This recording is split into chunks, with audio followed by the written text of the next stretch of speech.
اس راستے میں بظاہر کوئی خوبی نہیں، بس یہ ہے کہ باقی راستے ہمیں آگے لے جاتے ہیں، یہ 800 سال پیچھے لے جا رہا ہے۔ سنا ہے محمد بن قاسم نے برہمن آباد فتح کیا تو وہاں کی ہندو آبادی یہاں منتقل ہو گئی تھی۔ سنا ہے یہ سندھ سے شمالی ہندوستان کی منڈی تک مال لے جانے والوں کی گزرگاہ تھی، اور سنا ہے کہ یہاں کا کھیس مغل دربار میں بھی سوغات تھا۔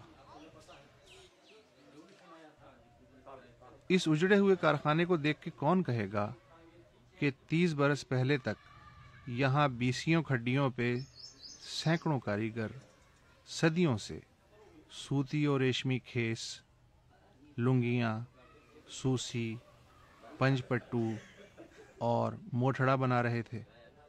ان میں سے کون سوچ سکتا تھا کہ ایک دن اس کے چرخے پہ مکڑی کا گھر بن جائے گا، چھتوں کی داڑیاں نکل آئیں گی، رنگین دھاگوں کی ریلوں پہ فالج گر جائے گا۔ مگر بربادی سے پہلے بھی تو کوئی منظر ہوگا۔ وہ منظر کیا تھا؟ 3000 تقریباً کھڈیاں 3000 کھڈیاں، اور عورتیں گھروں پہ کام کرتی تھیں یہ کھڈیوں کے لیے، تو ہر ایک کو اچھی اجرت مل جاتی تھی، لوگ خوش رہتے تھے، اور اس کے لیے مارکیٹ بھی ہوتی تھی۔ 1986 میں نصر پور میں کھیت سازی کی صنعت کو جدید انداز میں زندہ رکھنے کے لیے دستکاری کے سرکاری محکمے نے یہ تربیت گاہ قائم کی، لیکن نااہلی کے زہر نے اس تربیت گاہ کو بھی نوزائیدگی میں مار ڈالا۔ جس نصر پور کے 3 مربع میل میں کھڈیاں ہی کھڈیاں تھیں، اب یہاں بس ایک مقامی کاریگر بچا ہے، لیکن نگاہ کام نہیں کرتی، عمر بھی تو 75 برس ہو چکی ہے۔ لیکن سب کچھ تباہ نہیں ہوا، کچھ خوبصورت اب بھی باقی ہے۔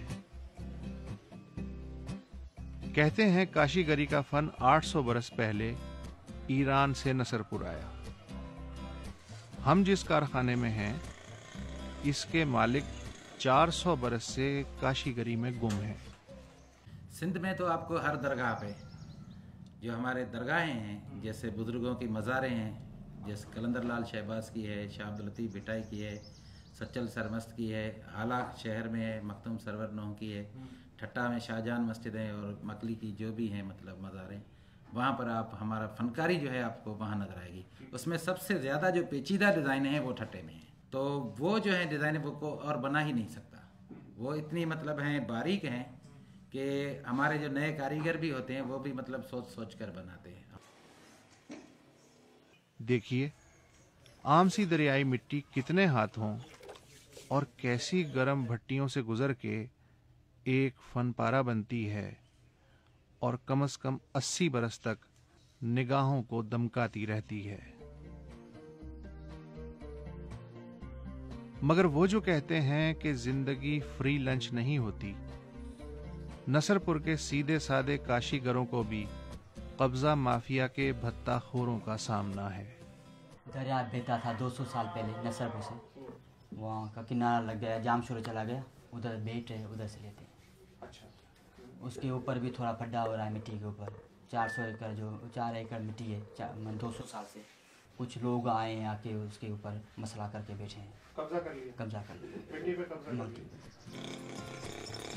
اگر نصر پور میں کھیس کی صنعت بدقسمت ہے تو کاشی گری خوش قسمت ہے۔